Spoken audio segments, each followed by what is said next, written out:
Sarah Trimmer was a writer and critic of 18th-century British children's literature, as well as an educational reformer. Her periodical, The Guardian of Education, helped to define the emerging genre by seriously reviewing children's literature for the first time. It also provided the first history of children's literature, establishing a canon of the early landmarks of the genre that scholars still use today. Trimmer's most popular children's book, Fabulous Histories, inspired numerous children's animal stories and remained in print for over a century. Trimmer was also an active philanthropist. She founded several Sunday schools and charity schools in her parish. To further these educational projects, she wrote textbooks and manuals for women interested in starting their own schools. Trimmer's efforts inspired other women, such as Hannah More, to establish Sunday school programs and to write for children and the poor. Trimmer's works are dedicated to maintaining many aspects of the social and political status quo. As a High Church Anglican, she was intent on promoting the established Church of England and on teaching young children and the poor the doctrines of Christianity. Her writings outlined the benefits of social hierarchy, arguing that each class should remain in its God-given position, yet while supporting many of the traditional political and social ideologies of her time. Trimmer questioned others, such as those surrounding gender and the family.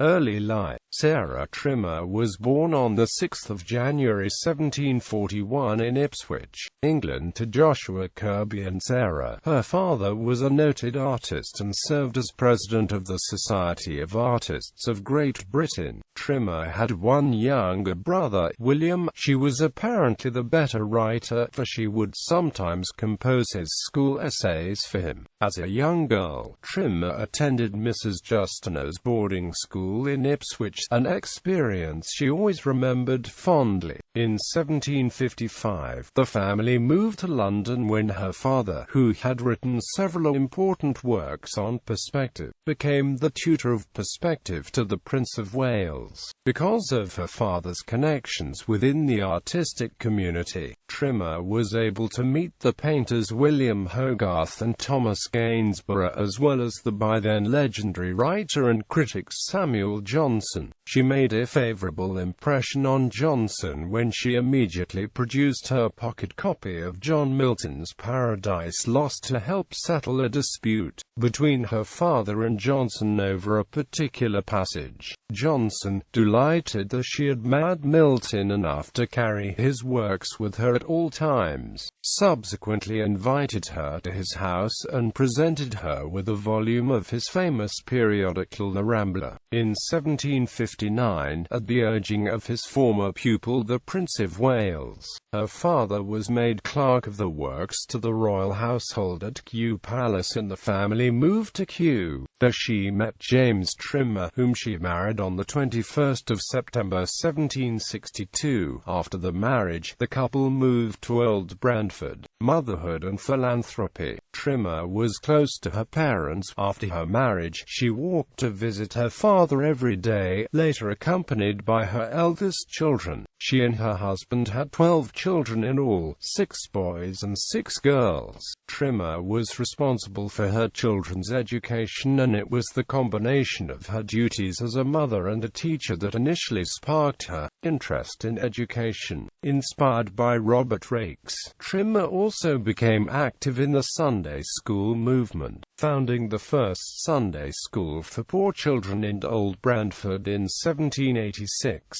She and 2 of the ministers in her parish, Charles Sturgis and Charles Coates, organized a fund drive and established several schools for the poor children of the neighborhood. Initially, 500 boys and girls wanted to attend Trimmer's Sunday school. Unable to accommodate such numbers, she decided to exclude those under 5 years of age and restricted each family to 1 pupil. The parish set up 3 schools, each with about 30 students. students, one for older boys, one for younger boys and one for girls, while some other educational reformers of the period such as Mary Wollstonecraft argued for co-educational instruction. Trimmer was opposed to such pedagogical changes. She believed in educating the sexes separately. The students were taught to read, with the aim of teaching them to read the Bible. The students were also encouraged to keep clean. A present of a brush and comb was given to all who desired them. Trimmer's schools became so well known and admired that rakes,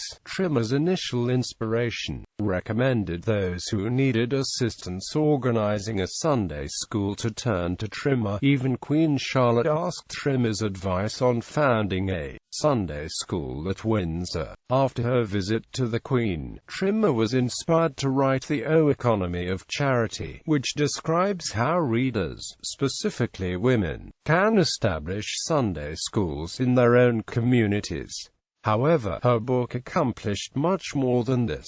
While proponents of Sunday schools such as Rakes and Trimmer claimed that the schools would help control the growing social unrest of the poor, critics claimed that these schools would only encourage the social upheaval they were trying to quell.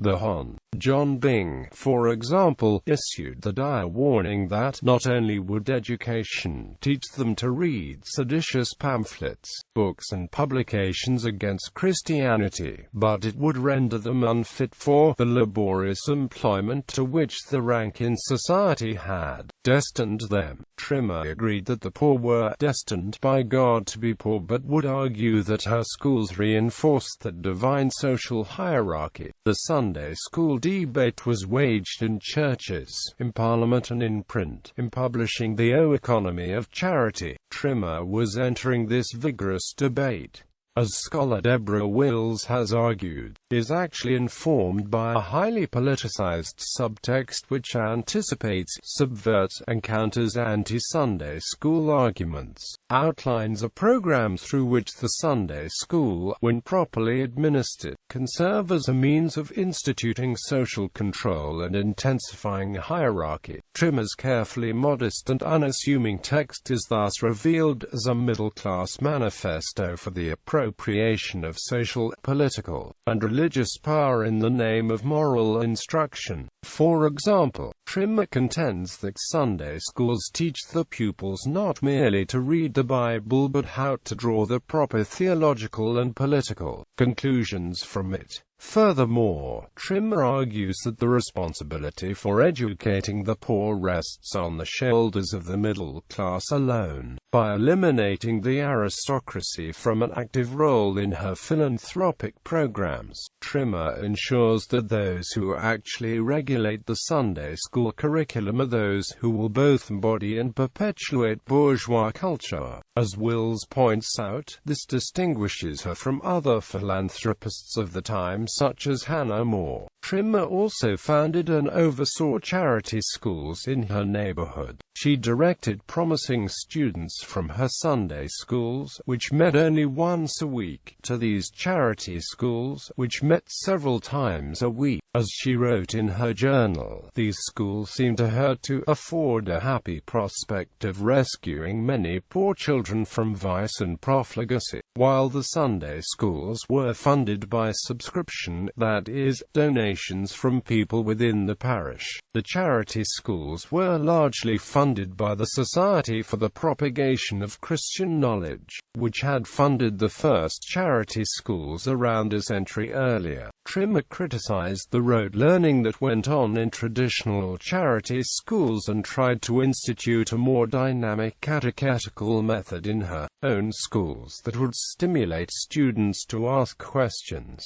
She wrote in her journal, "My earnest desire is to compose a course of teaching for charity schools, by which the children may learn in reality and not by rote, the principles of the Christian religion, as taught in the Scriptures. Trimmer also established schools of industry to which she directed her less promising pupils. These schools would teach girls, for example, how to knit and spin. Initially, Trimmer believed that the schools would turn a profit since the girls would spin and knit all day long. However, the girls were unskilled and turned out poor products that could not be sold.